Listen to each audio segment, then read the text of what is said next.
You know it. Yeah. Hello guys and girls, how you all doing? Hope you all have a fantastic trading week. In this video, I'm going to show you the trade that I took on AUDUSD for around 3.67%. I'm going to walk you through my trade process and everything, and how I manage the trade. So I believe this is going to be a very important lessons too, and hopefully you take one or two key lessons from this trade recap. So without further ado, let's dive straight into it. Here on the weekly time frame, we have this value area right here. We have this value area, and then we were looking to play this range right there. So this is the range that we are dealing with, right? So we have this value area, and as you can see, price coming to the downside, break the structure low, and then it came back. But then what happens? It creates a gap right here. It creates a gap, and then eventually it came back, take out the gap, wash people out, get people caught on the wrong side of the market, mass psychology, and then we have that weekly retrace. After that, we begin to push to the downside. So which means we have the impulsive phase right now. So one of the key important details to pay attention to here is this low. As you can see, we impulsively break this low, which opens the gate for this low right here. So for a bare minimum, we can still target this low, which means we can start to look for any continuation pattern, and then we can capitalize along as it moves down further. So going to the daily. So here on the daily, what do we have? We kind of have this 1, 2, 3 drive. We have this high right here, and then it take it out, still left that gap behind. It came back, take out this one, and then eventually it come back to take the value area, the major point of interest. So we have the gap, and now everything is being washed out plus the gap. So this is a very key area for us. And then after that, what happens? We have this retrace, and then we begin to push to the downside, and now we take out this low. As you can see, this is an inflection point. If price is going to turn, this would have been the best area to do so. But what happens? It impulsively break. Even if you look at this candle too, it's very impulsive, right? And then which now opens the gate to the downside, plus the fact that we have this wick right here. So we are potentially looking for weak fill. So we are expecting price action to come back down, and then fill out this week right here. So those are the key details to pay attention to, especially on this one. Now moving to 4 hour. On the 4 hour, what do we have? We have multiple continuation along the road, and now we now broke. Now we have this continuation right here. Essentially, from my last week, I was waiting for 3 touch around this place, but we didn't get that. What happened? Price breakdown. So I think we should move to 1 hour now, because that's where we can see the price action a little bit clearer. So I was anticipating a 3 touch around here to take something like this, to perhaps take something like this after this break, but we didn't have it. But instead, price comes down, create this point right here, this major accumulation, and then minor accumulation rather, and then we push down. Price came back, it misses it, and then it pushed down again. Price. So this is the point of interest that I pay attention to, especially with the price actions that actually precede it. Now we have this area, we have this one, we missed it, we created that gap, we sold off, we came back, we still left that gap behind, and then we come back down again.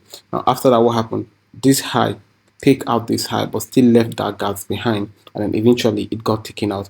Now if you look at the structure right now, look at that, it broke that in the form of 1, 2, 3.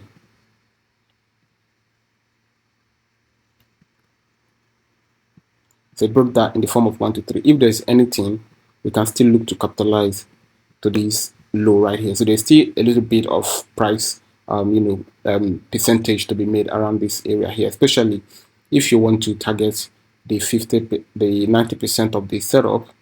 and as you can see, to the T, that is where exactly where price hits and then it turned. So, but like I said, I'm going to show you how I actually trade the trade and everything in between. So this is the price action that we have. So that is now when I move to um the 15 minutes. So on the 15 minutes, we have this push down and then we have this continuation. Like I said, I'm not actually entertaining, excuse me, I'm not actually entertaining a 15 minutes around here. So this one is not something I was going to entertain.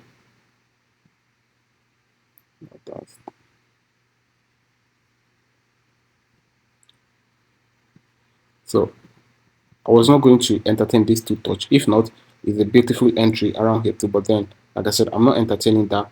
But what happened? We dropped off and then we begin to form this three touch. Now, the most important details here is the sequence from two touch into a three touch. That's a beautiful sequence. And if you look at the size again, it actually complements each other. So, which is why I I was looking to take this trade right there.